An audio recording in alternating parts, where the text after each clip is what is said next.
right, we are live. Welcome to the RG DFS Tournament Takes Podcast, Week 5 edition. I am your host, Chris Kirkwood, screen name Kirk D's, here with my drunk pal, JSU, who's been drinking Nooners on the golf course all day. JSU Rab from Run Pure Sports, big entrepreneur, multimillionaire. Guy wins 100K every week, it seems like, in the DFS space. But what's going on? Also, Bobby Gomes is joining us already. I see a cocktail in his hand. So this is the Friday happy hour show this week. So what's going on, fellas? I mean, not much. I can't lie to the people. I played 18 today. It was a great day. It was beautiful outside, and yeah, there were some drinks flowing. You know, what can you do? So we keep it going on this show. We keep it going, and we'll try and pick some winners for the people. Pretty much JSU's hammered. So we're ready to go. We all got our happy hour drinks. I think JSU has a Nooner. Kirky has a White Claw, and I have a Bud Light Seltzer, which I don't know. I feel like it's a step down from the other two, but we're just trying to make it work and ready to hit this Week 5 slate, right, Kirky? There's a variety, right, Bob? We got a variety of drinks. Yeah, we give a lot of different stuff, you know? Yeah, so first of all, I'm coming off the week from hell. Yes, my this parenting stuff is just getting crazier and crazier every day. My kid wouldn't shut up. Literally was just crying all day. I mean, it couldn't stop him. Didn't sleep. Really toughest day we've ever had yet. Not only that, because of that was going on, I got stuck with 150 lineups. I didn't get the edit and I missed it by like a second. And not only that, it was all locked with Hines. So, and then he goes down with the first play. So I was like, just bury me. And then I do want to say one little nice thing, though, that shout out to whoever that idiot out there who bought my Matt Ryan legendary Rainmaker a couple weeks ago. Much appreciated. Much appreciated. What a game that was last night, huh? I mean, if you're buying Matt Ryan anything, cards, whatever, I mean, it's an issue. He's dust. I mean, he's done. Just stick a fork in him. Let Bobby, who's their backup? You were talking Nick about Foles, Big Dick Nick Foles. I mean, let Big Dick Nick just get in there and give it a shot, because Matt Ryan is not it. The guy's got no arm. How did he get sacked? Well, he can't deal with 10-yard outs, and it looks like he's putting everything he has into it. It's tough to watch. Brady looks better under pressure than he does. You know, it's crazy.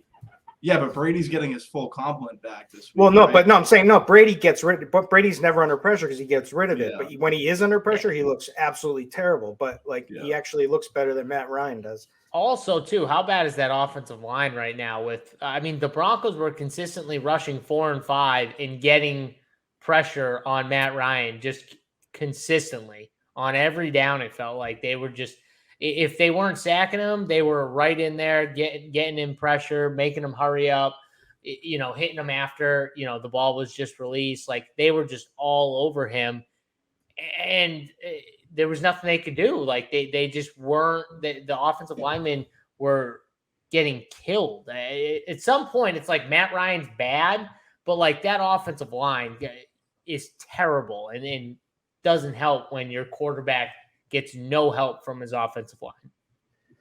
Can we just stop getting sacked out of field goal range? Like, he did it 3 times last night, or like 4 times, Matt Ryan. Just the word. How do you keep him in the game? Like, you can't take those sacks there, regardless of the offensive line.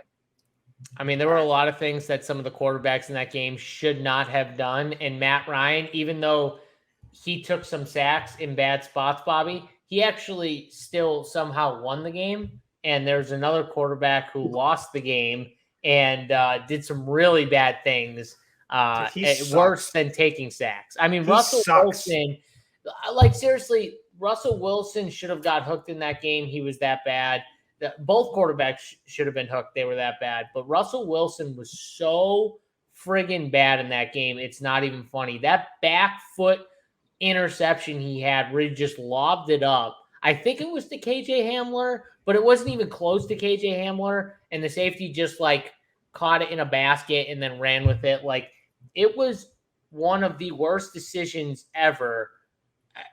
And on top of not running it on 3rd and 4 when there was 2.5 minutes left, and they could have just kicked the field goal if they didn't get the first down, and they would have been up 6, and they would have won the game because no one scored a touchdown the whole friggin' game. and the Colts wouldn't have scored a touchdown on that drive to finish out. Like, it was just so many bad mistakes from not just Russell, but the head coach. I mean, Hackett should have been fired right after the game. It was just awful. The fans left.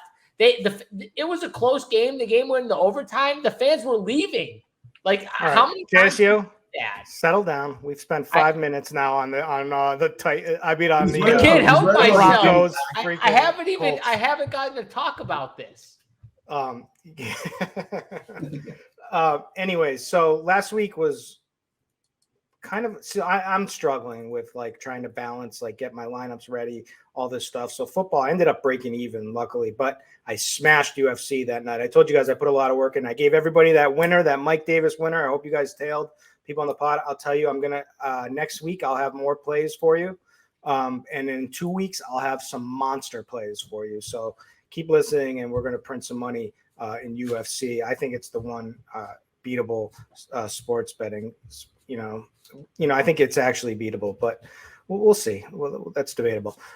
Anyways, how'd you guys do last week in the NFL streets? Yeah, I had a good week. For me, I didn't play Hawkinson and Jamal Williams and got a little bit more than my money back because I had like 70% penny and was full in on the Chargers like we talked about. So, yeah, I had a good week. How about you, Jesse? Yeah, I had a lot of penny, which kind of saved me because I didn't have really any Hawkinson, which kind of stunk. Jamal Williams, I had a ton of too. So, yeah, I pretty much like broke even around there, but it wasn't as big. My guy Hoop hit the millie, so shout out to my guy Hoop, who crushed it and obviously shipped it. But yeah, I mean, it was fine. We were told in the comment section, someone was talking about Pickens. We gave out Pickens on the show. I mean, he was 3,800. I got a question for you guys. If I give out a dude who's 2.5% owned in the Millie Maker, is that a sneaky play? It's a sneaky play if he breaks 40. Like, what do you mean? Like is that a play like everyone's on, Bob?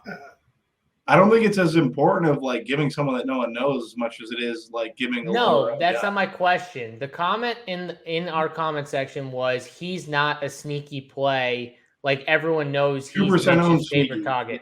Yeah, like if a dude is 2.5% owned, then he's a good tournament play and no one's on him. Like that's the point. That was my point. Like you can't do better than 2.5% owned at 3,800 and the guy puts up 19. Like you can't do better than that when you're calling out ownership on a Friday night. Like there's only so much we can do. Now, the opposite point, Josh Jacobs. Anyone play Josh Jacobs here? Yeah, so I had him on cash on Yahoo, but I specifically changed my tournament exposure to no Jacobs, and I was doing great until I wasn't because of that.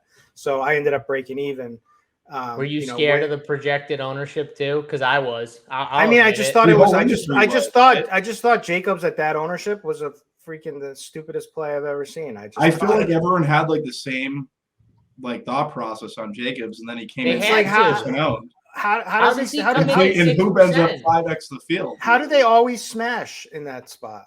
But how does he come in at 6%? Did everyone just have this thought process of like, I'm not going to fade Jamal, I'm going to fade, Josh Jacobs? Like that had to have happened, right? I think it has to do with the fact that everyone has like the same idea of what Josh Jacobs is, and like when he hits that breakout game, even though all the numbers said this is pretty much every optimal is spitting out Jacobs, regardless what projections he ran, and then like everyone, the sharper players didn't want to play him, and the regulars just didn't feel like they wanted to play him either. So that's what ended up happening. All right. Well, we're going to say one last thing about the comment section, and then we're going to snuff that, and we're going to keep it moving on to the week. We're just going to say, Kirk, we got a comment here. It said Kirkwood is awesome. These others are garbage. So let's just take that. We don't really have to address it. Do we have to address that? No, we don't have to address it. We're moving on. Just wanted to say move on. That was sad. That was sad. Oh, I can address it if we want to address it. Stop it. All right. So week 5, we got 12 games.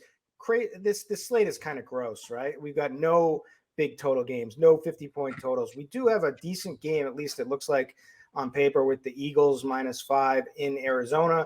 the thing that's nice about this, the Eagles are operating on a level we didn't really expect them to that this early in the season. They're looking great. They've got all the weapons, and Arizona's been awful, but they're getting healthier, right? Like he's starting to have a little bit, at least Rondale Moore is there now, which kind of helps this offense. So this game could be good with a 48.5 point total. We got the Chargers minus 2.5 heading to Cleveland, 47.5 point total. We got Atlanta on the road to Tampa, who's 10 point. Is that right? Is it in Tampa, that game? I didn't double check. I think it is, right? It's in Tampa. Yeah, it's in Tampa. Tampa minus 10 at home, 46.5 point total. Then there's Pitt at Buffalo minus 14, 46, but at least we do have Josh Allen on the slate. And then, there's another 46 point total with Seattle at New Orleans. And then there's just a bunch of games. Interesting thing here is we don't have Lamar. We don't have Mahomes. And not only that, what does that say about tight end? We don't have Kelsey. We don't have Andrews, right?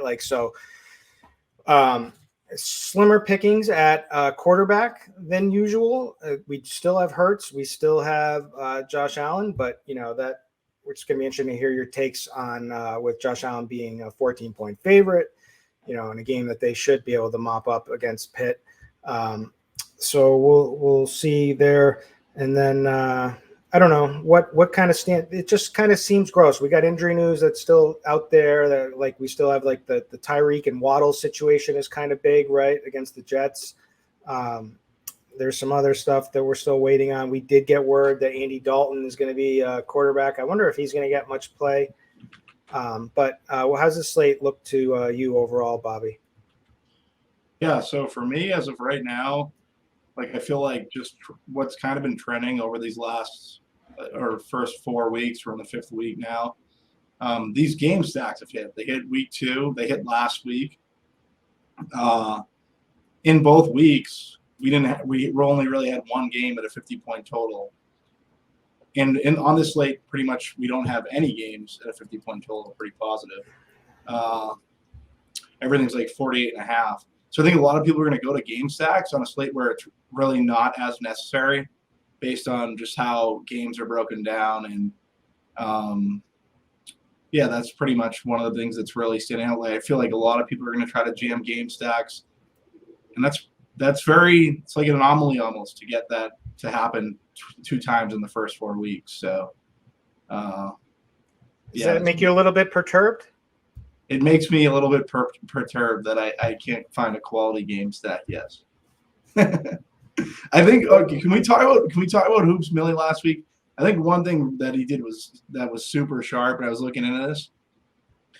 Was he didn't move when everyone moved off that Detroit in just in terms of a game stack situation.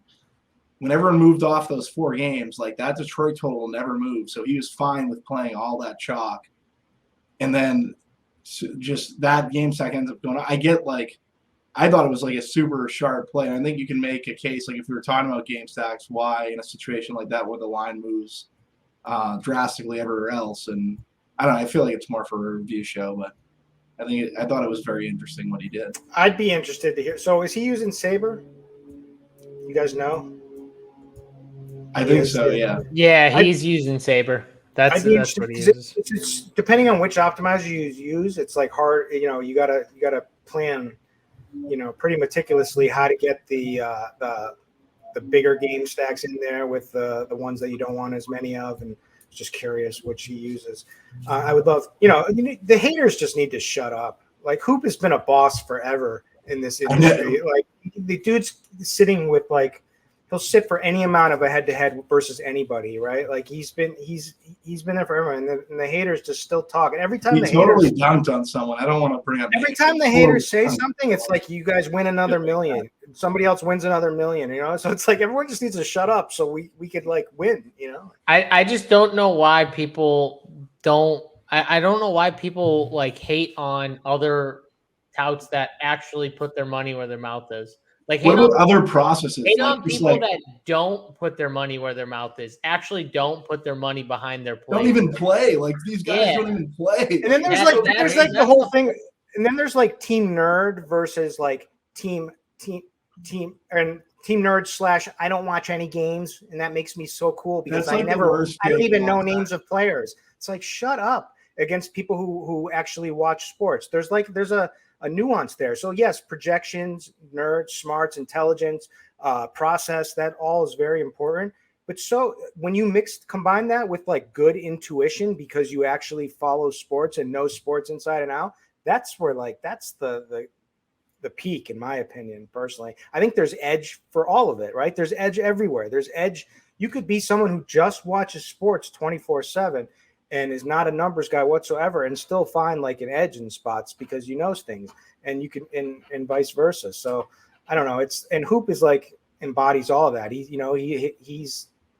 knows about sports, and he's obviously got some good process. He's been crushing for as long. I mean, I've looked up to him for as long as I've been in the industry. So I don't think there's been anyone as consistent since 2014 than him. Yeah, he's been playing big money for a while now too. I remember being at a live final, and one of the DK reps was like, he's the most blocked player that there is in head-to-heads and cash games. And now he's doing it over in GPPs. Like, well, he was always doing it in GPPs, but like, take down a milli, it's something else. Yeah, well, he recently just started MMEing, like the past year and a half. He hadn't been doing that before. He had just been playing more like, single, like one lineup type stuff and putting in everything. Which again, like he's still playing a lot.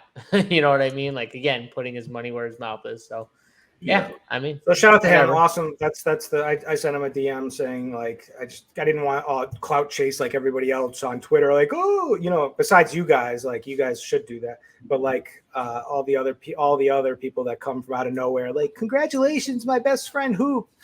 I just let him know, like, man, that's the moment right there. That's what every one of us dreams of right there. Bobby's he's already experienced it, luckily, and hopefully he'll get to again. This week. All right, yeah, let's do it. So I'm feeling better. Like there's no UFC tomorrow, so I'm gonna be all over it. Like I'm gonna be ready. Kirkwood's locked in on this slate. I'm not gonna have no excuses. I'll invite you on my secret Zoom tomorrow night, Kirky. Come on. Zoom? I don't. Why Zoom? What do I gotta look at you? You gotta. Yeah, we talk game. There's a bunch of us on there. You'll know the guy. Who's on there? It's like me, Tambo, Kyle. You know Kyle Dvorak? No. There's a couple others. Snyder's on there. Tambo's my boy. Snyder's my boy. What about Mangone? Can we get you on Mangone? Snyder's the man. I love Snyder. There's nothing better than Snyder soldiers. Those videos, I love it. He's good though. I always shoot. That guy knows his golf too. Respect. I love Snyder. All right, let's go. Let's get down to this slate. Let's do what we always do. Started off at running back position, talk about some of the chalk plays, and then some of our pivots and whatnot. Headed over to QB, which then leads to wide receiver for our stacks. We'll close it out with tight ends. Although, actually, no, we close it out with the Bobby Gomes defensive segment. And JSU is now going to – I guess I hope you're ready for this. You were ready. You had one last week. You lost last week. That's what you have to remember about last week. I lost? How did I lose? What do you mean I my lost? Defense 5X and yours 3X. Wow, how many points did the Seahawks have? They scored a touchdown. Yeah, but that was it. I was bitching at halftime. I said I'm buried because this Seattle defense couldn't stop Head Chopper or something like that. Halftime. Kirky was so pissed because he played the worst defense. And did they still get there? What did they got like 7 points. What did they finish with? 7 points. Yeah, they were 2,300. Dallas got 10. Oh, JSU wins. No, that's how I look at it. 3,300, dude. That's how I look at it, Kirkwood. I look at it like I won too. 10-7. JSU win. That's the winners win. JSU won. All right, running backs. No, so it's kind of crazy to me this week, right? Like there's no like extremely like must plays here. Like last week was crazy. We had some massive chalk. So this week it's all kind of spread out, it seems like to me. Differencing of opinions. Some places have Jeff Wilson to be extremely high owned. Some places don't. We'll see how that ends up shaking out. But I mean, I get it with him. He's cheap, right? It's a usage thing. I mean, he's in his last 2 weeks, 73%, 66% of the snaps for the league's fourth most run-heavy offense in the league. Carolina has actually been getting gashed by rushing. They've given up the 7th most rushing yards per game. The problem with Jeff Wilson is he doesn't really catch passes. There's also Debo there that takes away from him. I mean, you look at like his last 3 weeks, great. He scored 12, 12, and 13 fantasy points. That doesn't seem like a great tournament play to me for upside. He could always break one, but, Carolina overall is a pretty decent defense. So we'll talk about that one. Lenny Fournette is coming in extremely popular. Now this is what's crazy to me. So I need you guys to straighten me out on this one. So I get it. He's 6,900, which is, he hasn't really done anything yet. I mean, he's had 2 18-point fantasy games. That's good, I guess. One of them was last week where he had -3 yards rushing, right? He did get there receiving. But the problem is that, okay, that was against Kansas City in a game where they were like in comeback mode the entire time. This is completely opposite where they should be favorites against Atlanta. So, yeah, maybe he will get more rushing yards, but some of his passing yards should be taken away. Plus, the Tampa passing offense is getting healthier, right? Like Godwin is back. He was there like 83% of the snaps or whatever it was, running routes like every single play. Julio didn't manage to make it through with a limited snap share, so he should pick up even more snaps this week. So they're getting healthier. Mike Evans dominated last week, but also it's who he lost all snaps to. Like it basically, Rachaad White had massive involvement in that game. Granted, they were like kind of far behind when they did kind of like roll him out. But he looked good. He played well. So I'm certainly worried about them potentially heading towards some kind of a running back committee. I don't know if you guys are or not, but if he's chalk and there's those kind of doubts hanging over him, that seems like a fade to me. But I'll let you guys speak on that one. Then there's Kamara. Winston's gone. He should be healthy. He's 6,600, which is his lowest price since like week 9 of 2017. I read, the Seattle is a bad defense, 19th in DVOA versus the run. They allow the 4th most fantasy points to running back, allowing 5.5 receptions per game to running backs. So if Kamara gets a full workload and he's healthy, which all indications are that he is, and I don't see Andy Dalton doing a ton of work in this game, then Kamara could be that high upside guy. I like that. Dalvin, right? Like if Dalvin stays healthy, gets through this game, this could be a smash spot for Dalvin against Chicago there. And then we've got like some other plays we'll get to, but what do you guys think about those plays, and who, or am I wrong? Like who do you guys think will be the chalk this week? I mean, I don't see how Jeff Wilson is 25% owned, but if he is, I definitely not playing him. Like, there's no way you can get me to play 25% owned Jeff Wilson or 20 or whatever he is. Like you said, well, he's going to be Jacob, so then he's going to score like 30. That's the thing. But you also have Debo is also a running back there, right? You also have the fact that Debo can easily steal, or leverage him, obviously and score. Dude, I'm team Debo every game. Every game. So I think if you're worried about fading Jeff Wilson, like you think they're going to score points, you think they're going to get him on the ground, play Debo. Just instead of playing Jeff Wilson, play Debo. I know there's a price difference, but you want someone to kind of take away from Jeff Wilson. And that guy to me is clearly Debo Samuel.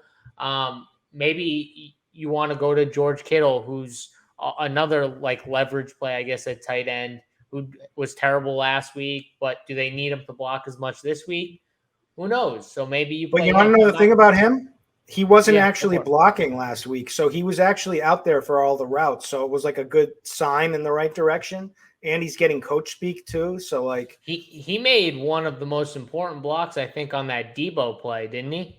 He's an insane blocker. There's a reason why he blocks though a lot. Like for he's sure. really good at The it. blocks The downfield on that play were insane too. They were insane. Debo just juked Ramsey. It was Ramsey was just he awful. did, but he getting his beat every team is week? good. Every time he plays, like I feel like something he's getting burned or he's I don't know. missing Debo is a tackle. grown ass man is the way I look at that. But What'd you say? I'm with you. Debo is yeah. He's I nasty. love Debo. But so the point with these running backs, Leonard Fournette, 60-40 almost, 37.5% for Rachaad White. Like to me, even in a game where they're trailing against the Chiefs, they're giving Rachaad White 37.5% of the work. That tells me that they're kind of looking at it from a long-term perspective with Leonard Fournette. Okay, we're going to get to the playoffs. We don't need to run him into the ground now. We need him for week 16, 17, 18. We need him for the playoffs, right? We're not going to run him into the ground. This kid, White, he's capable. And we saw it, right? He is capable. He can catch passes. He can do what Brady wants him to do or needs him to do to keep them in the game. And against Atlanta, what if they're up, right? So then the question becomes, if they get up, does the snap percentage go down even further for Lenny? I don't know. You know what I mean? But it does feel like to me, they are going to be more kind of on the cautious side of we can't run our guys into the ground, especially Leonard Fournette. We need to make sure he's there come playoff time. And so I'm going to fade Lenny for sure. I don't mind. Again, play the passing game, right? Play the passing route or even play White. I mean, you could play White in Millie Maker formats. Like you could definitely play him and hope maybe he steals, a touchdown from Lenny or something like that. We saw it last week. It could easily happen again. And I just think there are so many other paths you can go. I'm definitely fading Jeff Wilson. I'm definitely fading Lenny. I like spending down at running back because I want to play these wide receiver studs. But at the same time, I'm not playing 20-something% Leonard Fournette or Jeff Wilson with the circumstances that Lenny's in, with the split being kind of more of a risk factor for him and White. And then Jeff Wilson being Jeff Wilson. Like, this isn't a showdown slate. I want upside. Jeff Wilson, if Jeff Wilson gets me 18, I feel like he's close to his ceiling right there, like 18 to 20. So, like, him getting 15 or 12, fine, have it. I'll play Breece Hall, who can get me friggin' 25, I think has a massive ceiling, and his role is growing at a similar price. I'll play Ramondre Stevenson, who's in a great matchup, and his role is growing, right? I'm going to play these type of guys. So, I'll let people hopefully play him. I hope he's 20-something% because in tournaments, I'm definitely fading. Is there an easier bet than the Pats this week? I don't care if it's I love Zappy. the Pats running game. I love the Pats running game. All they have to do is just feed Harris and Ramondre all game, and they should. What stinks for DFS Kirkwood is, we all know when we play one of these guys, like there's still two. No, but there's still two guys. Like it's not like it's one and the other. Like Damian Harris could easily steal the touchdowns. Like that's the sucky thing. Well, I mean, that's why I'm saying I'm just going to drive to New Hampshire and hammer the Pats tomorrow with Goff in his first outdoor game. Why don't we do that tonight after the show, Kirkwood?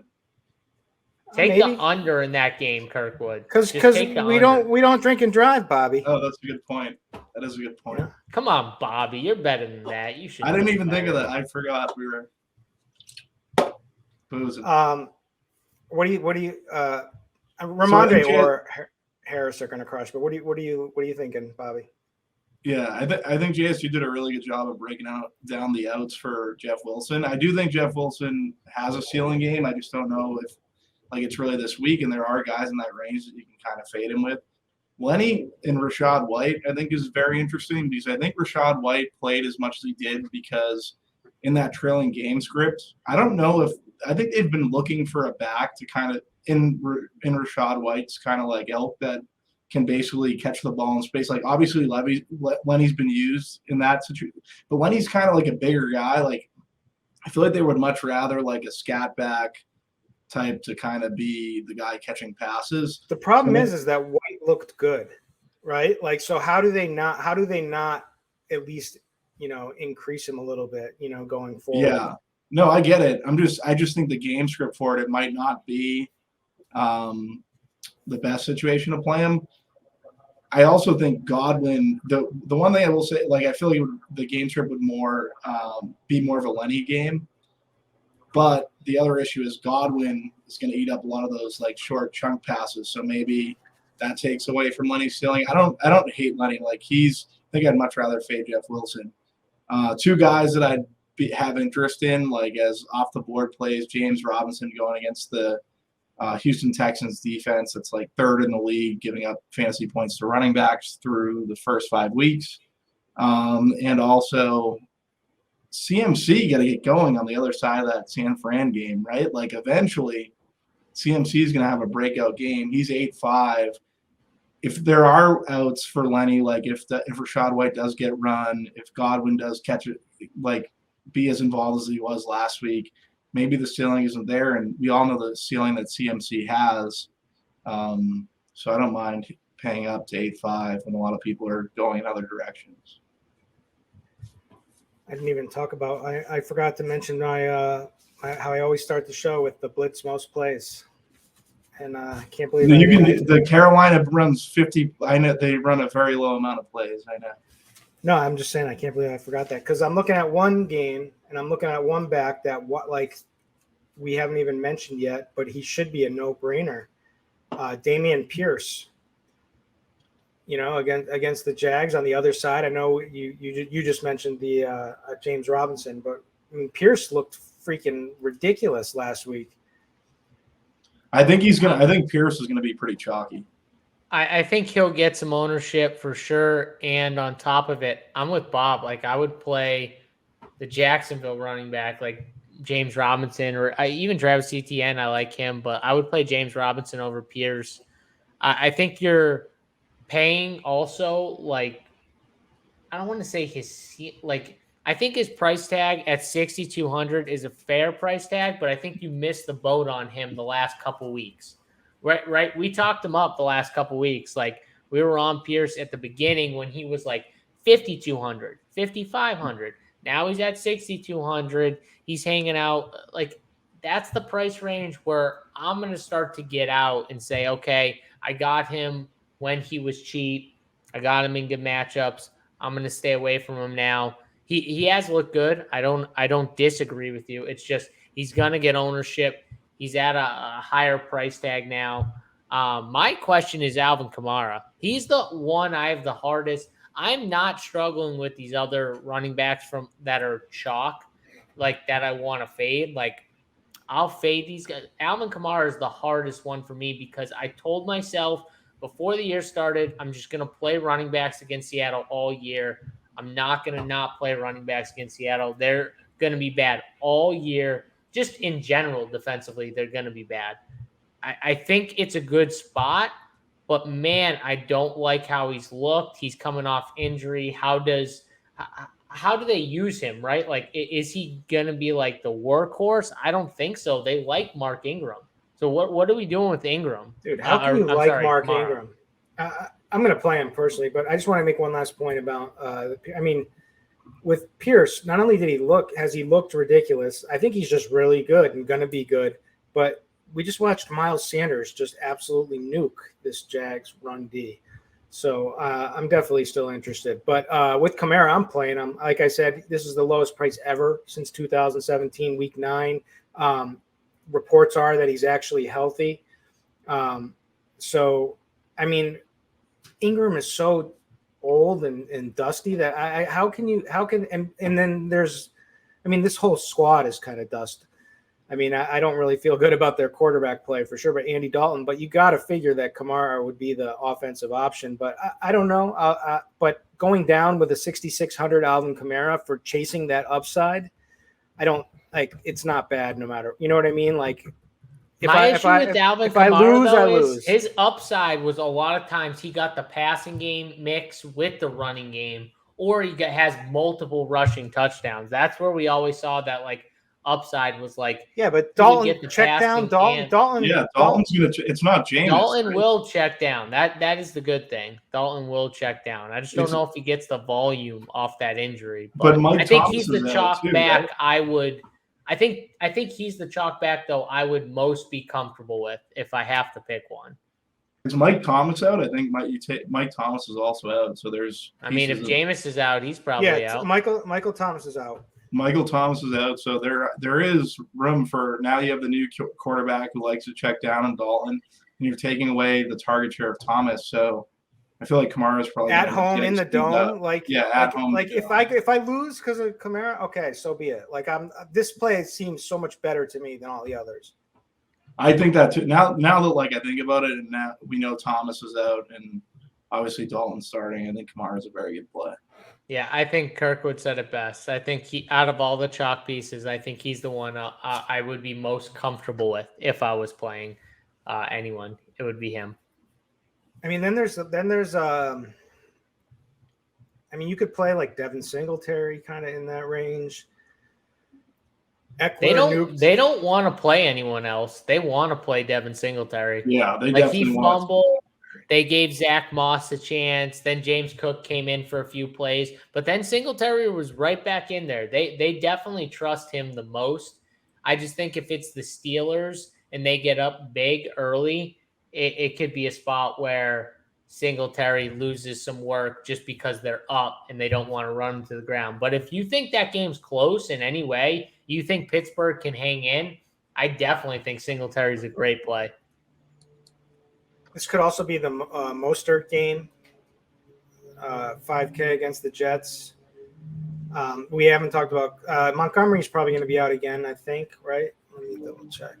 I would think so, right? Yeah, let me just double check. Questionable.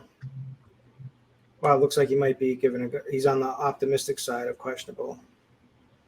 All right, so I swear that injury looked so much worse than it is if he comes back after just a week, pretty much. He's a tough dude. I remember him doing this either last year or the year before. He did this where I thought like his season was over, and then it looked like it on the field, and then he came back after a week. Like that dude's a tough man. Tough dude. He is. All right, there's I mean, let's go through the list. Austin Eckler, I mean, finally had his massive breakout game against the Texans, which we kind of saw coming. Now gets Cleveland. There's that way. There's also the other side of this game, the Cleveland backs. There's Chubb and there's Hunt. I don't know. Any interest there for you guys? I don't know, Bobby. Are you spending? I think you can make a case. What'd you say? Are you spending up at running back? I don't know. Like I honestly, like I like CMC, but I do think paying down like these Pats backs and then James Robinson isn't the worst idea. Nick Chubb though versus Chargers like front, I could see that being pretty interesting. I think he's the guy that like for tournaments he's gonna be low owned. He's always low owned, and no one wants to pay $8K. I mean, on FanDuel, his price tag is outrageous. It's like 9,400 or something like that. Like no one's playing this dude, and he could easily run all over the Chargers. I think if I'm spending up, it's him. Yeah, I think that's a really good call. I mean, he's got at least 20 touches in every game. Certainly a good matchup for him in a game there where Thorman over at ETR likes this game to play up and pace the Chargers at the Browns. So, yeah, this could be a good spot for him. I think this is a great spot to play Nick Chubb. You know, I don't think he's going to get owned. What's his ownership? What are you guys seeing for projected owner? I'm seeing like 5%. Under 5%. Yeah, under 5%. Yeah, they're I at just don't home. know how people can stomach that price tag. Yeah, it's tough, especially when he doesn't get much passing game work. That's what I mean. And like 9,400 on FanDuel. But I'll take his 32 fantasy points that he put up against the Jets.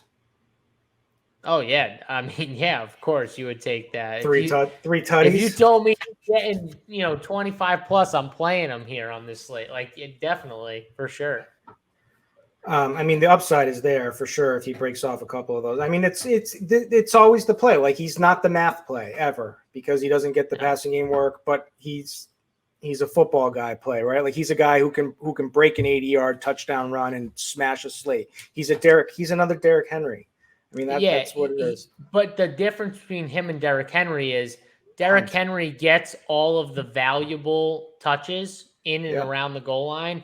Nick Chubb does all this production, and he doesn't get all the valuable touches at the. Think of how crazy that is. Like, he could have such a better year if there wasn't for that. Like, if he was in a Derrick Henry role, he could literally be the best running back in football, fantasy wise. Like, that's how good of a running back he is. That he doesn't get that, and he still is one of the top guys. Like, but that's why he's the best runner in all of football. But and that's why we get a 32-point fantasy point upside for under 5%. You know what I mean? Like, if we get the right game out of him, he smashes, and nobody has him, and it's like, of course I played some Nick Chubb. Yeah, I'm not playing any of these other top tier running backs. I'm sold. It's just Nick Chubb for me. Bobby, give your McCaffrey pitch. I just think he's going to get it going. I like the Chubb call, though, and Kamara. Like, those were guys. McCaffrey was the first one I gravitated to just because, I don't know, like, when's CMC going to be CMC? I feel like they need to get a win. They're playing San Fran. No one's going to play him versus San Fran on the island game. San Fran's D looked great the other night versus the run, but it's CMC, and if he is involved in the passing game and if he has that breakout game, if there's anyone that can do it for San Francisco, it's CMC. So but Baker Mayfield just sucks. He's so bad though. Yeah, it's tough swallowing, like, the fact that he's. I mean, he just brings everyone down. It's just like, I don't know why he's still the starter there. Like, it's another, coaches are way too lenient with letting these guys have the leash that they have. All right, we got any more plays? Anyone out there that kind of? I mean, I definitely like the running backs in the Miami Jets game. I think Breece Hall on one side is a really good play, and all of his work is going up. All the valuable touches he's getting in and around the goal line pretty much. I think that's going to just keep continuing upwards. I don't know if he's going to get more work, but he outsnaps, I think, 65 to like 40-ish for Michael Carter. So he's clearly becoming the number one guy.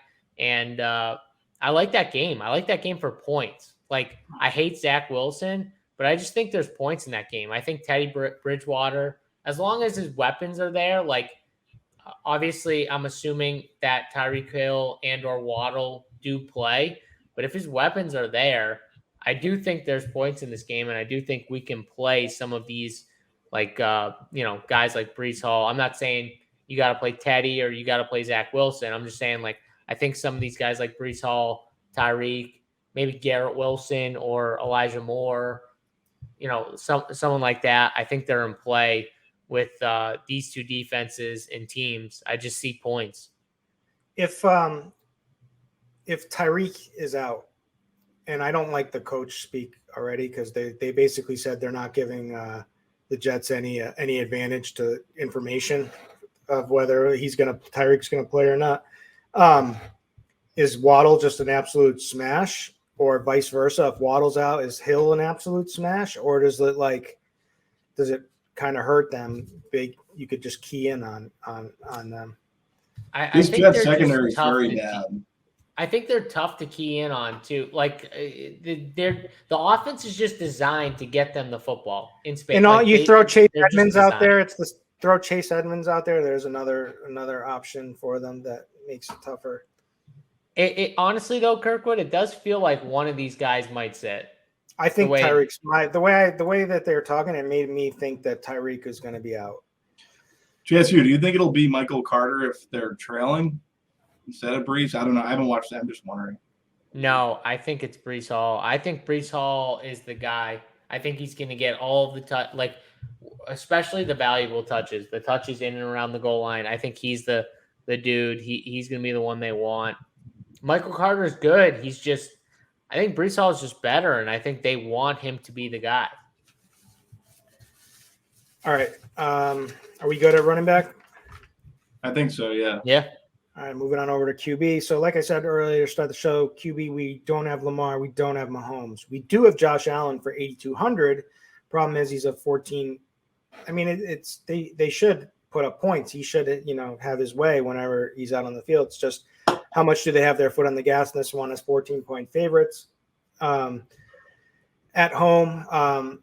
We also have Jalen Hurts for 8,100 at Arizona. I like this game. Arizona 28 DVOA versus the pass. I just have a feeling that Arizona is going to play better in this spot this week. I think another week with just getting a little healthier, having somewhat of their weapons back. I don't know. I'm waiting for Kyler to do something. Maybe, and I'm sick of the short shaming. Quite frankly, there's a lot of short shamers out there that love to pile on Kyler, so I'm rooting for him. But other than that, Tom Brady is super cheap against Atlanta at 6K. 17th DVOA versus the pass. Atlanta uses a lot of zone. Brady has always picked apart zones. It's just the perfect D for him.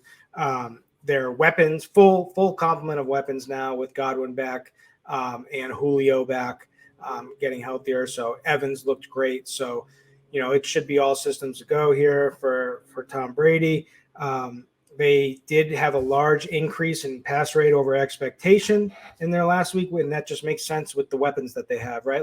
He's been trying to do it with Rashad Perriman and an injured Russell Gage. It's now they finally have some weapons at his disposal. Plus, like we said, White's looked good as a passing back, and he's always used Lenny in the passing game.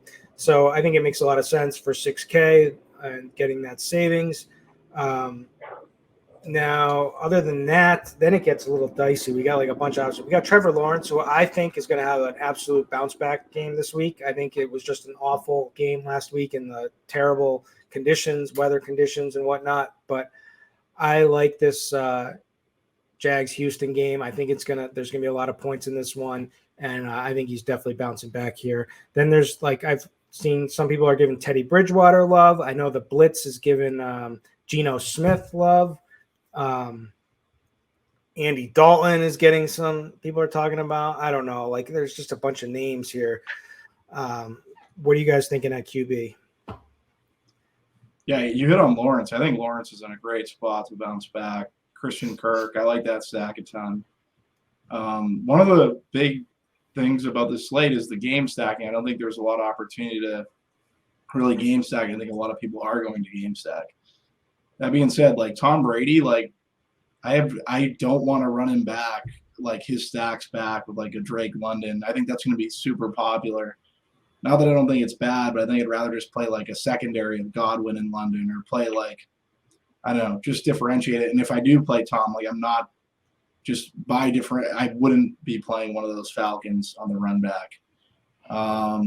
At quarterback, Josh Allen versus Pittsburgh, I think he's in a you wonder how that's going to be kind of attacked. I feel like they're such strong favorites that I don't know. He might not be able to hit that ceiling. So I don't know. You hit on Kyler, and the issue with that game is two running quarterbacks.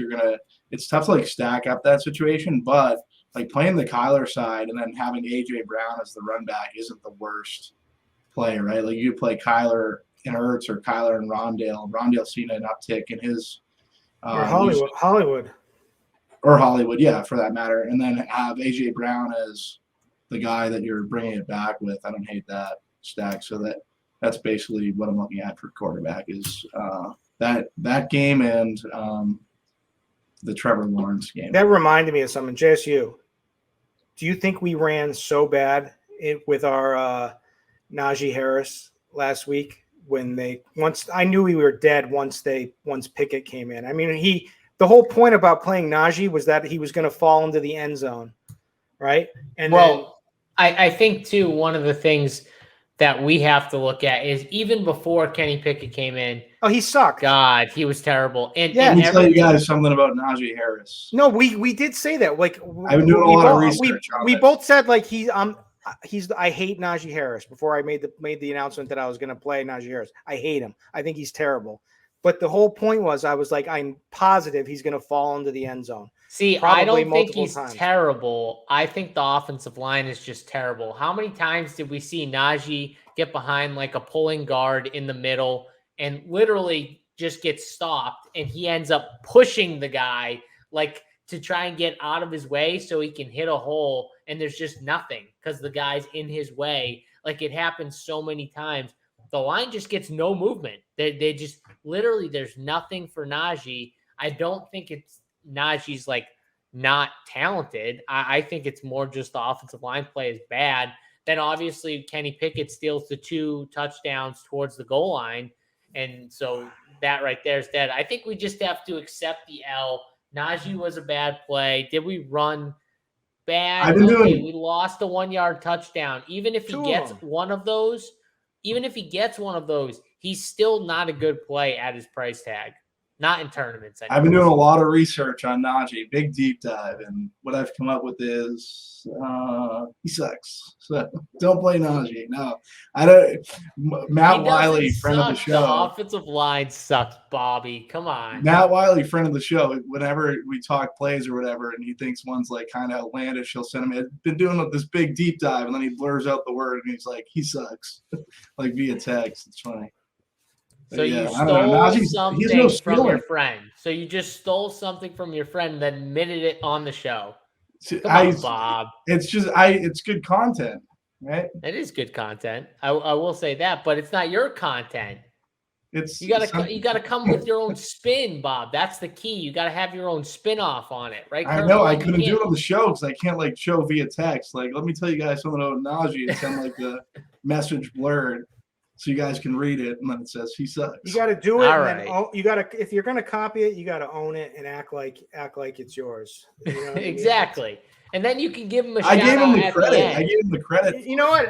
It's tough enough. It's a good to make line. Are you guys? Anyone going down to this poker cheating? Anyone see the poker cheating stuff on Twitter or whatever? I can't even comment on it. I don't know enough. I think one of the catalysts for why that blew up is because of the chess cheating, where the guy was using like anal beads and stuff. Did you guys hear about that? That's been like a big story. What do you think, Kirkwood? Was it cheating for sure? I thought so. I was in the camp of no cheating. But now I don't know. It's just so crazy. I don't know what to think, and I can't keep up with it. There's just too much going on. So you're in the camp of just like not sharp. Like my initial reaction was just like, this is not cheating. It's like she's a rich girl. She probably misread her hand, or she wanted to muck, but I didn't know all the background information and stuff. And I didn't spend hours and hours every day watching Joe Ingram pods and I was gonna say some dudes are going real deep into this. They're all day. They don't stop talking about it. Yeah, it's crazy. But we'll see. It's kind of crazy now today. As of today, there's been a lot of stuff. But I said, I got a crying back to quarterback because this show will go 2 hours if you go down a poker rabbit hole that we cannot handle right now. So for a quarterback, I got 2 disagreements with Kirkwood, but I'll start with, before I get to the quarterback, I don't like the Arizona game. You like the Arizona game? I am totally against. This game is going to be popular. I don't like it. I don't like peace. I like the Philadelphia side. I think this game ends 30-10. I think Kyler gets smacked around by one of the best defenses in football in the Eagles. And I think the Cardinals are just bad. And I think, the fact that this game is going to be popular, I'm very happy that it's going to be popular. Let me counter a lot of high totals, and everyone's gravitating to this game. And I think the totals come down a little bit, not a ton, but a little bit. And I think the Eagles just win 30-10. It's going to be as simple as that. You can play an Eagle if you want. But I don't like this game for fantasy. I'm not full game stacking it like Bobby was talking about, how people are wanting to after seeing the winners of the last couple of weeks. I'm definitely not on this game. I don't know if Bobby has 30 points from the Eagles, then you probably want at least an Eagle somewhere. I think I can say I get. But I don't want an Arizona. Yeah. I don't want Arizona. Because Kyler could be that guy getting all the touchdowns on the Arizona side. Like, why would you run it back? Like, I feel like you'd stack Hurts and A.J. Brown, fine, but you run into difficulties if it's pretty much Kyler getting all the touchdowns on the run back, so don't even bother running it back. If you do run it back, play the Kyler side and run back A.J. Brown. But the point, though, is like the game stacks that have went off recently, right? There's two that stick out. There's last week with Detroit, Seattle, and there was the Miami and Baltimore game, right? A few weeks ago. Those two games. And I'm an idiot. I kind of thought the Detroit game was going to bust. I kind of thought, but my point is both sides went crazy, right? 30-10 is not a game where you're going to be like, damn, I needed both either side of this game. You know what I mean? Like, that's not a game where you're like, damn it, I didn't play it. You're fine. You know, you don't need to play a Philadelphia guy on this massive slate just because they score 30 points. You can. I'm not saying you can't. I'm just saying it's not a must. My point is people are going to play this game, and I don't like it for fantasy. I think people think there's going to be a ton of scoring. I don't get it. I don't know why people are trusting the Cardinals against this really good defense and the Eagles. I know the total is one of the higher totals, but man, I don't see it. I'm just going to go with what I'm seeing on the field, and what I'm seeing is I think the Eagles just put it on them, and then they do what they've done recently, which is kind of just slow down in the second half. In multiple games this year, they've crushed teams in the first half and then hit the brakes in the second half and just coast. I think that's the game we see. So my opinion, and I may be wrong, is I'm just looking for what I want to happen. So I look at Arizona, and I think they've struggled, and rightfully so. I think they're not as bad as people are piling on. I mean, you can't blame him. He's had no weapons whatsoever. So they haven't had the easiest schedule either. They played KC. They won, even though they did nothing in the first half. They came back and won in the second half against the Raiders. They played the Rams following that. They lost. They looked horrible. And they squeaked out a win 26 points against Carolina, where they showed some signs of improvement. You know, at least he had some weapons with Rondale back. You know, like I think he needs at least two competent receivers, and I think Hollywood and Rondale Moore give him that. I think Ertz, whatever. At least, you know, maybe we'll get a little uptick with Ertz revenge in this one. And I think their defense is terrible. I think he's gonna have to start running, right? And what did he do last week? He ran for 12 attempts. He only got 26 yards, but he ran 12 attempts. So that's like huge for me for Kyler. Kyler wasn't running. He didn't run in the first 3 games. So could this game bust? And could it be 30-10 like you're saying? Yes, absolutely. I totally agree. But I also think it could end up shooting out. And it's in Arizona. You know, it's a game of Philly on the road. It could be kind of like, you know, Philly is a good defense, but they could let down, and Arizona could be coming into their own a little bit. So, and there's a lot of good pieces in this game. And I think Goddard is an awesome play for tight end. I think A.J. Brown is an awesome play. I just hope Kyler runs. And if Kyler starts running and gets this offense moving, then this game could be good. The games that shoot out, what's the most likely game for me in my head that's going to like shoot out and be like this Detroit game? I don't think any game will be like the Detroit game, but the closest thing that we have, I think it would probably be this Jacksonville-Houston game, in my opinion. I don't know what do you guys think? What would be your number one like game that would shoot out both sides? I'm with you. I like the Jacksonville-Houston game. Like, I think that game's easier to stack up. Even with the Kyler side, like you still have to worry about Hurts scoring the touchdowns, not A.J. Brown or Goddard. I just feel like those guys have a better chance those ancillary weapons have a better chance to score than Kyler's ancillary weapons on the run if you were doing a Hurts run back. But I think you make a really good point, like going to Jacksonville side, Christian Kirk, you're running back with Cooks, James Robinson's there. Like there's a Dameon Pierce. I think it's a very good game to attack. Not a full game stack, just like stack and a run back pretty much. If I had to pick a game, it stinks because I would have definitely picked the Miami game if I knew that guys were going to be in, like Tyreek and Waddle. Forget about Tua. I knew he wasn't going to play, but Tyreek and Waddle, if they were definitely in, I would probably say that game. But not knowing that, honestly, I think Pittsburgh, I don't think they win. I think they hang in with Buffalo. I think there's points. I think Kenny Pickett is going to be very aggressive. I think he's going to make some mistakes, but I think it's going to be similar to the dude is going to play from behind the entire game. So, yeah, he can throw 2 picks, 3 picks, whatever. He had 15 points. He played a half or something like that last game, and he had 15 fantasy points and threw 3 picks. He's going to play aggressive from behind all this game. I want that type of fantasy quarterback. I think the Steelers can actually hang around too. So I think that's the one that to me could end up being the highest scoring game. I know everyone thinks Buffalo is going to be the highest scoring side, but I don't think people think Pittsburgh is going to be able to score as much to keep this thing interesting. And honestly, I think they could. I think they could somewhat hang around. If you play the Pickett side, the target share on the Bills is going to be extremely condensed because you're taking away Crowder. Knox isn't going to be there, so it's going to be Diggs, Davis, and Isaiah McKenzie. So there's good run backs there, obviously tied to Josh Allen too. Isn't McKenzie banged up? I think McKenzie's playing. He is banged up. I don't know if he's going to play. I know he had Is he not playing? Well, he had the concussion. He was in concussion protocol. I don't know what that.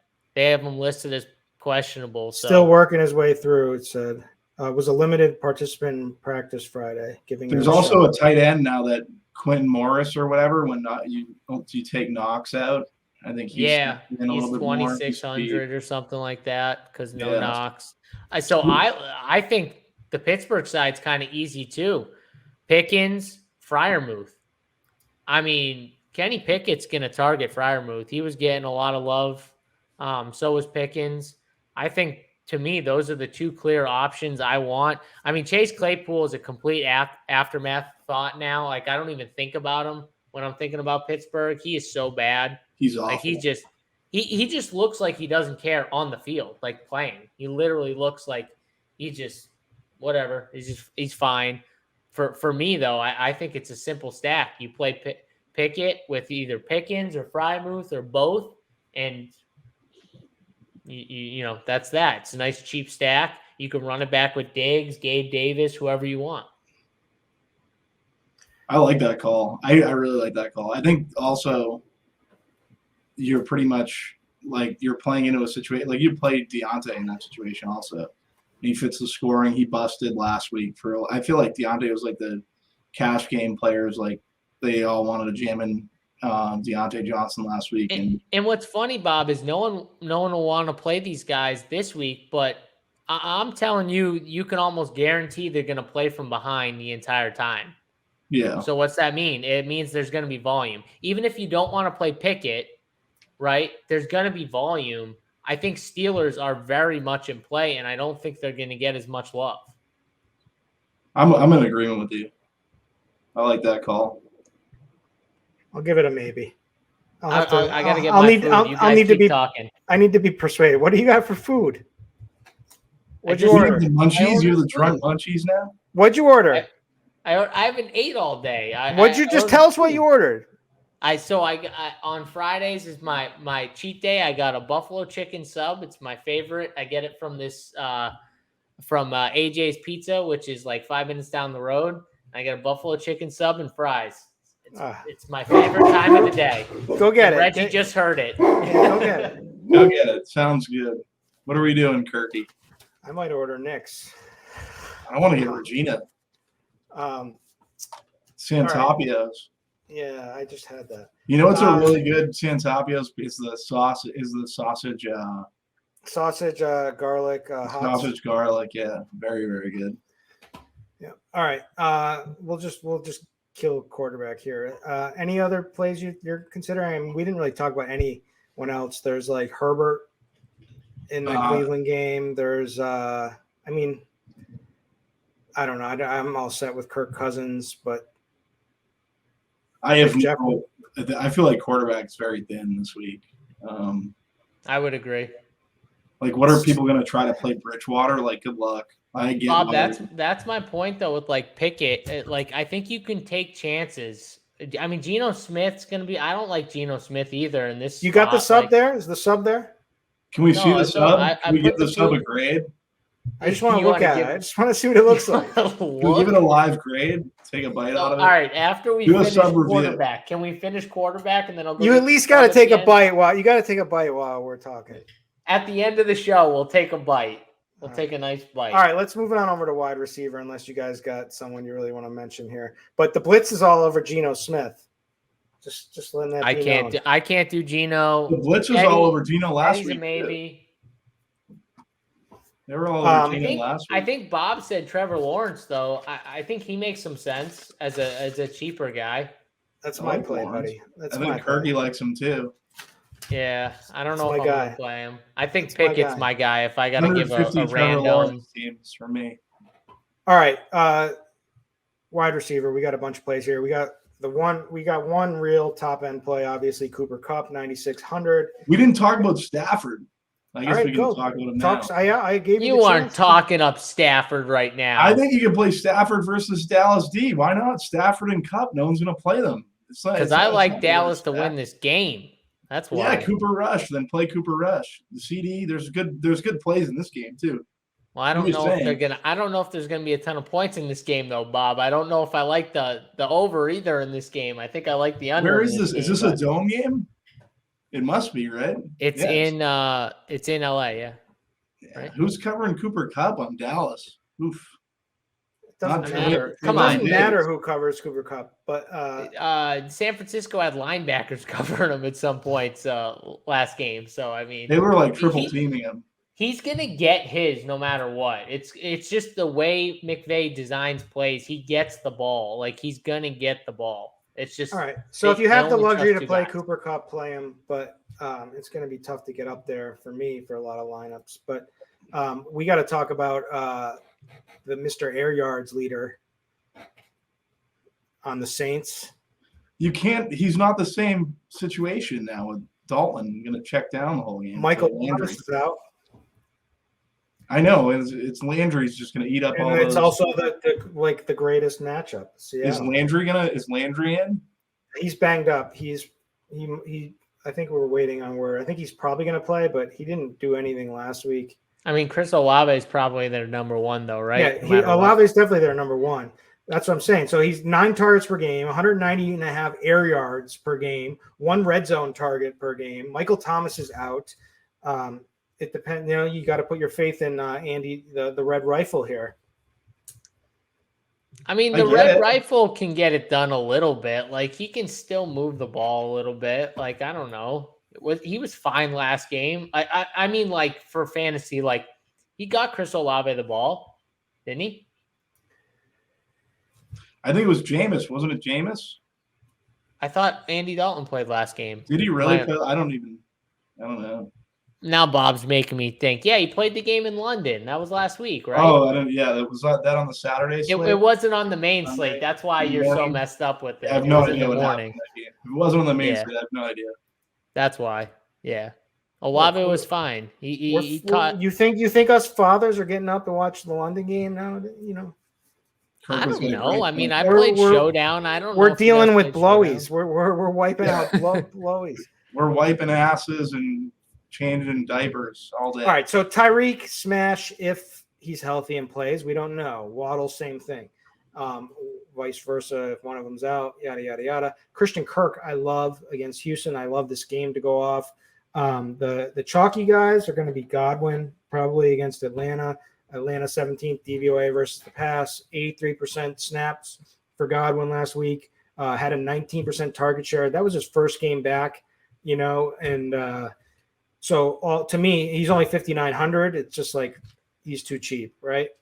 Like I think we can all agree, I mean, he all makes agree on that. again though. Like I think you're gonna want a Brady receiver, especially if you're not playing Lenny, unless you don't see points in this game, or unless you see the Falcons winning or controlling the clock and controlling the line of scrimmage. Like if you see that, then I guess don't play some of these Tampa guys. But You can play everyone, right? Like you can if play I'm a fading chalky. Lenny, I need to play with some of these wide receivers.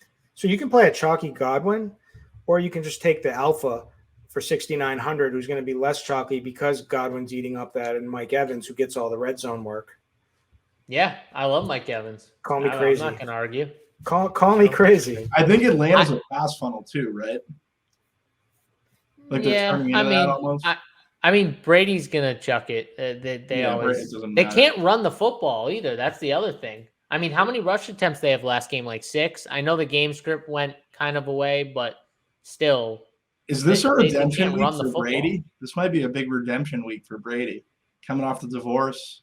I mean, everyone's probably saying that. Everyone's probably saying that. I would definitely play a Brady receiver, though. You like Evans, that's fine. I think at the end of the day, Evans is going to be, 12 to 15%, and I think Godwin's like 15 to 20. So, just pick the one you like the most and run with it. But I think they're both good plays, and, yeah.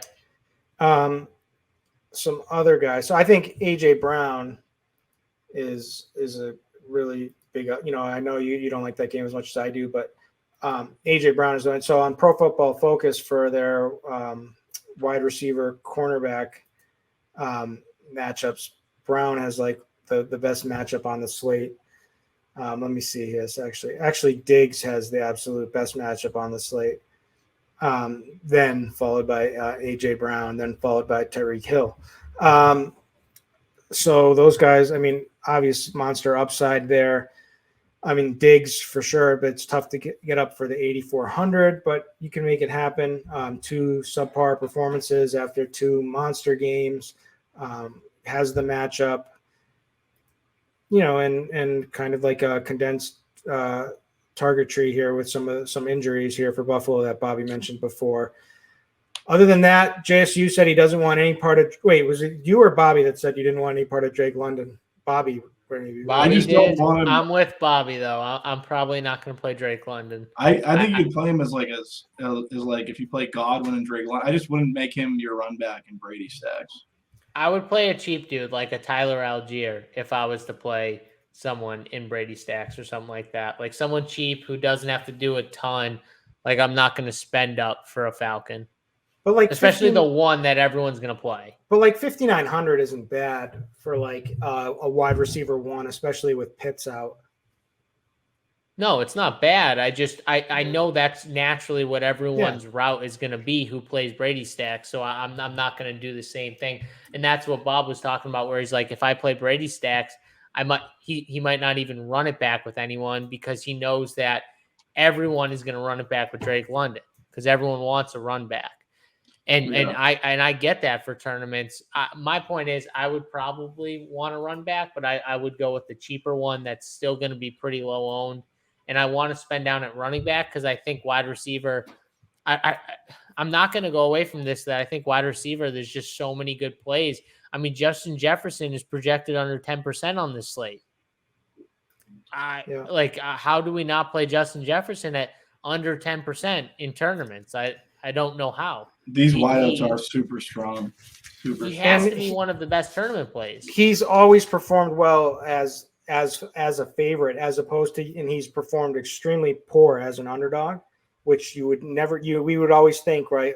Would he in the games that they're trailing? Oh, they would go to him more, but that's not the case. They just, in games that they fully are in control of, they seem to use him a ton. You know why, Kirkwood? Because they struggle when they can't get him the football. Hence, they're not up and they're losing, and that's why that makes sense. Yeah. They're literally the Chicago Bears without Jefferson. And now they're playing. Minnesota's bad. Don't get it twisted. I mean, Chicago is worse, but Minnesota is bad. Minnesota's not good. Another receiver that I think is interesting is Darnell Mooney. I like fast guy. They don't throw the ball enough though. That's the thing.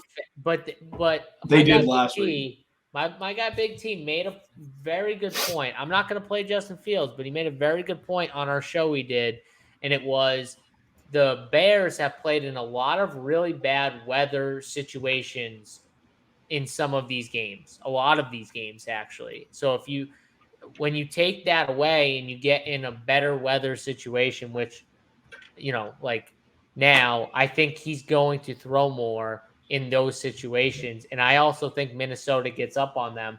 I think they're going to be able to score. And hence why I like Justin Jefferson I also think that means we can play a run back, and I want someone who can take the top off, somebody who's fast, because these cornerbacks are slow. They've been beat this year. Minnesota can be burned deep, and Darnell Mooney is like the perfect guy to do it. And maybe it's one of those things too where they just don't respect Justin Fields because they know they're not throwing the ball a ton, so they're almost like daring them to do it, daring them to let it go. And so they get more matchups, better spots where they can go one-on-one with guys like Mooney. So I think it's a good spot to take advantage for sure. All right. I love Christian Kirk. So Kirk, the problem with last week is that Zay Jones was out and they took him out of the slot. Put him back in, Zay Jones back in. All systems go in this game that I expect to shoot out. And I think the easiest run back here is, well, Cooks for wide receiver. But I also like Pierce. I know you guys may not be as high on him, but it's going to be one of those two, right? Like in that game, if that game blows up. Yeah, I mean, if that game blows up, it's going to probably be one of those two guys, or maybe both. I mean, it isn't an easy game stack, right? You kind of know what you want from Houston. If you think they're scoring points, you kind of know where to go. It's Pierce, it's Cooks, and then after that, it's your Jaguars guys. I mean, Christian Kirk, great Kirk option. And Zay Jones or Zay Jones, cheap. Yeah, I mean, it kind of fits easy. We just built it on the show right there. It's the winner, baby. What else? CeeDee Lamb love since you like Dallas. I don't think I'm gonna play Dallas offense as much. I mean, I don't like I'm not gonna play it where it's like a high scoring game, but I guess you still could play CD. I personally have some of these other receivers ahead of them, but I don't have like an argument, I guess, like where you can't play them. I just have other guys ahead of them, but Bob, there's a ton of like low-owned guys. Yeah, that's how I look at it. There's a ton of low-owned guys like in his range. Like AJ Brown showing like similar ownership to CD, which I don't think it will last by Sunday, but not with that total being one of the higher totals. I don't think that'll last either. But again, AJ Brown, just as a standalone play, I think makes a lot of sense in tournaments at lower ownership. I think Devonta Smith on the other side makes a lot of good sense in tournaments. I mean, he can absolutely blow up. Dude has a massive ceiling, and we see it all the time, and it would take away from A.J. Brown, obviously. And if you just want a piece of Philly, maybe you think like me where Philly's going to score, Arizona's going to bust, but you want somebody from Philly, i.e. Miles Sanders from last week who exploded, right? Devonta Smith, no one's going to play him, right? I think he makes a lot of sense in tournaments. That mid-tier for wide receiver is very, very interesting because I think a lot of those guys are going to be lower owned outside of like Godwin and maybe I would assume Drake London probably gets some ownership too, right? All right. PFF is showing Amon-Ra St. Brown actually with the second best matchup against the Pats here. Is he playing? Yeah, he's supposed to. He was back at practice today. Supposedly he's going to be playing. Yeah, like what's his price tag? 7,600. No ownership. I mean, that's an easy run back with if you want to do like just a skinny one, whichever running back you pick on the Patriots. Yeah, Ramondre and Amon-Ra. Yep. Yeah, I could get on board. All right, throw out the last couple favorites because I'm already getting texts from the next room over saying, "Are you done yet? Are you done yet?" I think you hit on a bunch. I think Kirk's a really good play. Brandon Cooks, I like as a run back. AJ Brown, those are wide receivers. Jefferson. I'm glad you guys pointed out that Jefferson does it in games when they're favored because I probably wasn't going to play Jefferson, but now I'm definitely going to play Jefferson. Devonta Smith, I thought was a really good call by UJSU. Garrett Wilson in that Miami Jets game. I think I like Garrett Wilson a little bit. Yeah, it's just I can't. So you look through with Zach Wilson, and he's like he spread it around last week with Crowder, with Elijah Moore. It's like Corey Davis. He likes Corey Davis. Corey Davis too. is his guy. Yeah. So it's like there's like literally like a 5 of them now, 5 I get spots what you're with like saying. Brees Hall. So I don't know. I want Garrett Wilson. Like that was my first thought too. And then I started looking in. I'm like, uh-oh. I think Jets receivers, like if you have a strong take on one of them, maybe you MME and you get like a piece of like 2 of them. If you have like a strong feel on like 1 or 2 of them and you go with it, it's more like an MME play where like you're not playing one lineup because it is tough to decide between those 3. I agree with Bob. Like I think Garrett Wilson eventually will just be the guy. He's a But stud, dude. man, Zach Wilson does like Corey Davis. He does Yeah. like Moore. We saw them both a little more involved. Like it's tough to just pick one if you have one lineup, right? And you want a Jets receiver. Yeah, no, I'm with you. Are we? All right. Is I Godwin think good the chalk? one receiver, Obviously, and yeah, he's going to be chalk. he's going to I be think real. I think I him think and he's Drake good chalk. London are going to both be very chalky because they're in the game that people want to stack, and they're both in that mid-tier price range for, you know, good players, obviously. So I think the one guy that he is projected right now for like 1%. We talked about him last week and went over 100 yards. George Pickens, Kenny Pickett loves him. They're going to be playing from behind. Dude's not going to be owned. He's still really cheap. I think he's a really good play in tournaments. I think he's a great run back. And How many targets did he get last week? let me tell you. He I was know he had targeted over a ton. 100 yards, but Yeah. he definitely was targeted. Let's see here. He had 8 targets, 6 receptions for 102 yards. No that. touchdowns, obviously, but yeah. Yeah, he had a solid game. All right, let's move on over to tight end. We got to speed this thing up. We don't have the massive high-end guys. We don't have Andrews. We don't have Kelsey this week. So it's kind of funny. So the chalkiest guy is going to be Higbee, and he's earned it. He's 3rd in target share, 24% target share amongst tight ends. He's 1st in targets, 38 targets on the season. He's 3rd in targets per game. For tight ends, he's run the 3rd most routes of any tight end. And for Pro Football Focus, has him as the 5th best tight end matchup. And he's 4,300, which is fine. Dallas, I mean, he's clearly like the safety valve now, is what was obvious to me in their last game, right? Like it was Allen Robinson must just be dust. He has to be dust, right? He can't get any he couldn't get separation from head chopper, probably. No?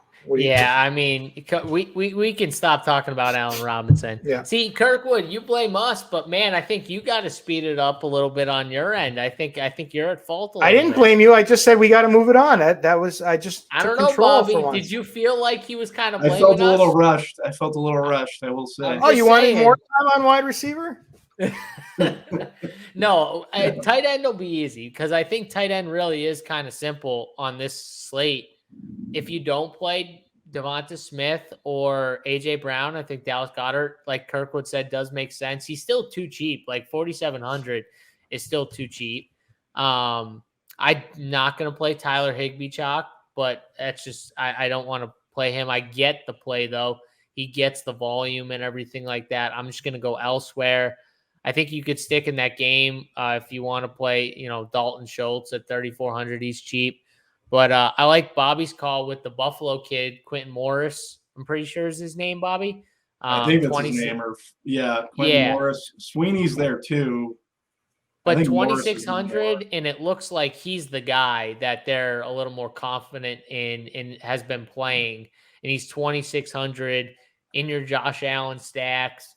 He seems cheap. And then my boy Freiermuth.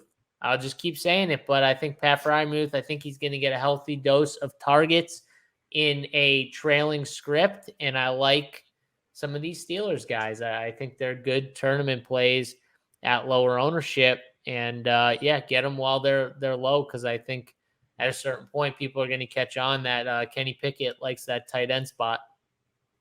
What about Njoku? I can get on board with Njoku. I'd be fine with him. He's still cheap. 7th in target share among tight ends, had 2 massive games. It's a tough matchup. The Chargers look pretty good against the tight end. But He's I just don't know. talented, though, right? Yeah, Like it's he's like just talented. Like all of these guys are kind of the same. The thing I like about Goddard, so Arizona second worst in fantasy points allowed to tight end. Again, he leads the league with 13 yards after the catch. And like I said, he's got the fourth best matchup for tight ends as a Pro Football Focus. And then, I might play some Ertz too, just little Ertz. I'm a revenge guy, so I can't pass up a revenge spot. So I know he's dust, but just find him in the end zone. He gets the red zone targets, so I can go there. I don't know. Tight end just absolutely blows this week, kind of. It's the way I'm looking at it. I like the I kind of like when tight end, there's none of the studs, because I always get I always want to play the studs, but then I don't end up having as much as I should. And then I like it when it's kind of like this, where 5,200, that's the highest, and everyone's kind of playing from the same price point. I kind of like it. Should we talk about Higbee being 25% plus owned, and if we're gonna actually? I already talked about it. I'm not playing him just because I do think he gets that ownership from everyone seeing the volume that he's getting, and I just see a ton of other pivots. We just talked about a few of them. Schultz seems like a really good pivot at 3-4 in that same game. I'd be interested in him. Hawkinson, people aren't going to play Hawkinson after having the 40-point week. My argument would just be the Pats can't stop tight ends. I don't mind. I didn't play Hawkinson last week. It didn't kill me that I didn't play him. So as crazy as that sounds, I don't mind playing him versus the Pats. Pats 25th DVOA versus tight ends. They have allowed the most tight end touchdowns. Yeah. I think Goddard's a good play.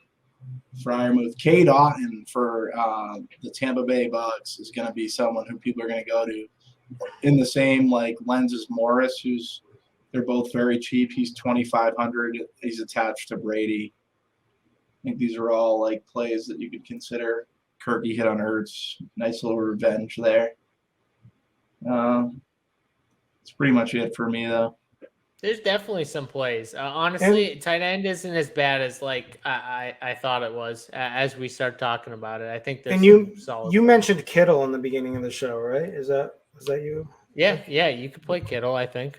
The problem with Kittle is I just don't trust Carolina to put up points, but Bob was talking about McCaffrey, and I think it makes sense for someone like Bob, if you're going to be heavy on McCaffrey, to play, Kittle, a Debo. Yeah, especially if you're not playing Jeff Wilson. Because you want points. You want McCaffrey to have to kind of come from behind and score. And look at what he's doing. A lot of fourth quarter points for McCaffrey. So you kind of want that type of script for him. Yeah, 100%. All right. Let's close it out with the Bobby Gomes defensive segment of the show. Bobby, take it away. Take it away. So I'm not as prepared on defense this week. I wasn't prepared last week either, but we got there. We got home versus JSU.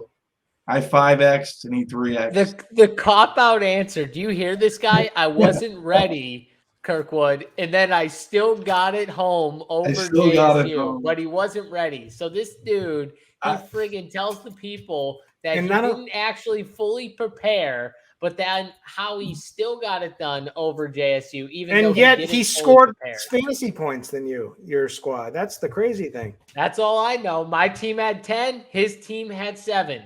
Winner. That's all I know. Yours was 3,500 and mine was 2,300. No, that's not what I'm seeing. Whatever. I feel like the scale's being tilted. Gold posts are being widened.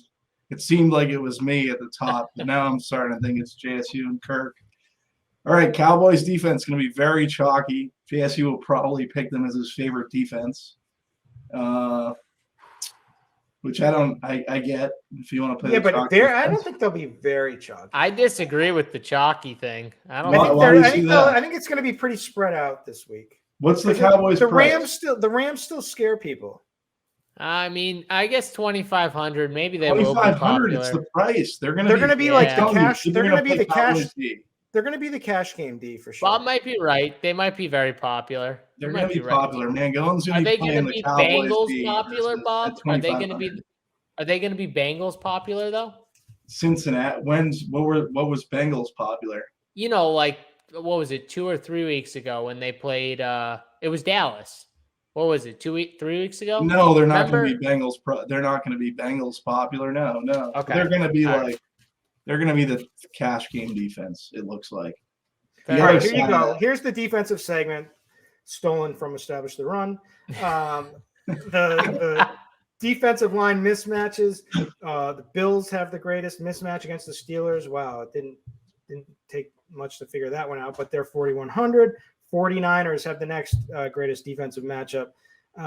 They are playing the Panthers. How much are the 49ers? They're 3,800. Next would be Philly. I could see JSU playing some Philly because against Arizona, who 30-10. If you know the game's gonna be 30-10, then you should like that Eagles D. But 3,500 is the problem there, right? I think that Kirkwood needs to stop stealing my defensive takes before I go because yes, my defensive take is not the Cowboys, even though I do like the Cowboys at 2,500. I mean, what is DraftKings doing putting the Cowboys defense at 2,500? But the Eagles defense against Kyler Murray in his house, I like it. No one's going to play him. They're 3,500. On top of that, no one wants to spend up for this defense. But my God, has there been a better defense?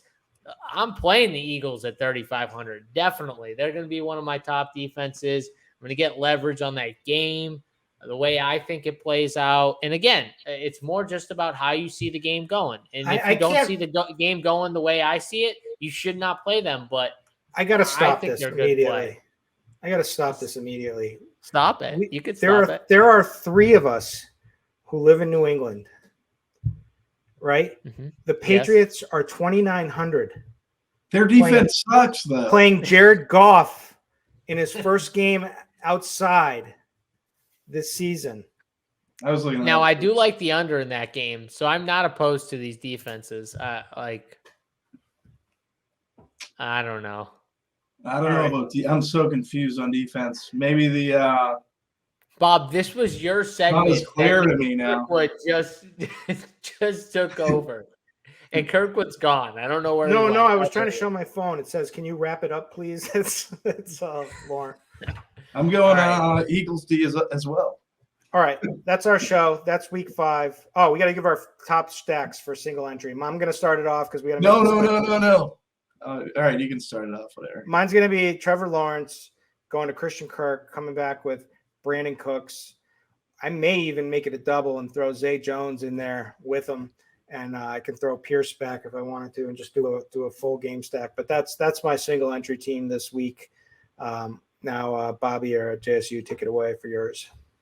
Bobby. JSU, you can take it away because Kirkwood stole mine. So. Oh, okay. He stole yours. All right. Well, mine is going to be for Millie Makers, and I like Kenny Pickett for the Millie Maker. I think Kenny Pickett stacks for the Millie Maker is very interesting. You can stack them up with Pat Freiermuth and or George Pickens. Very simple, cheap stack. Get it in there, and then you can play Justin Jefferson, Stephon Diggs, whoever you want with it.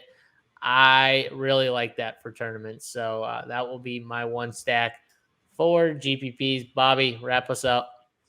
Yeah, I'm going to go Jalen Hurts and A.J. Brown, no run back as of right now. Oh, Hollywood. You can do Hollywood. No, you can't. Bobby, you can do Rondell then. Or then do Hurts. Jalen Hurts, A.J. Brown in the Eagles defense. No run back. Come on, Oh, Bobby. I can't play the Eagles D if I'm playing that stack.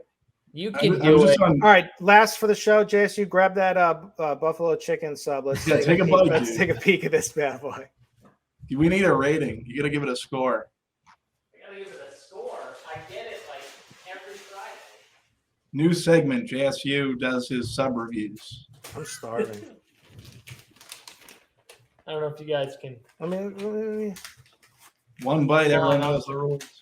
Yeah. Is this we're stealing that? That's what we're doing. Yeah. Get it up. Get it up towards the count. Up a little higher. Oh, you guys see it? Yeah. Open it up a little. Open it up a little. I like the shredded lettuce. Shredded lettuce. Like what do you got? So did you just do blue cheese in there or?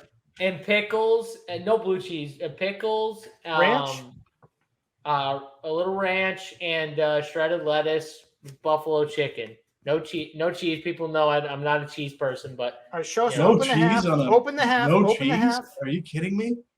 I'm trying my best. There's a lot of lettuce on this thing. Take a bite. Take a bite. Which I like. All right, get us out. Wrap us up. I feel like on Pirates this of the Caribbean when they're eating and he can't eat and he's just like, there it is. There she is.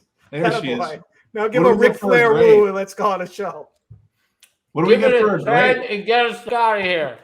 All right, that's been the Week 5 RG Run Pure Sports collaboration show Tournament Takes podcast Week 5 edition. We'll catch you again next week for Week 6. Thank you.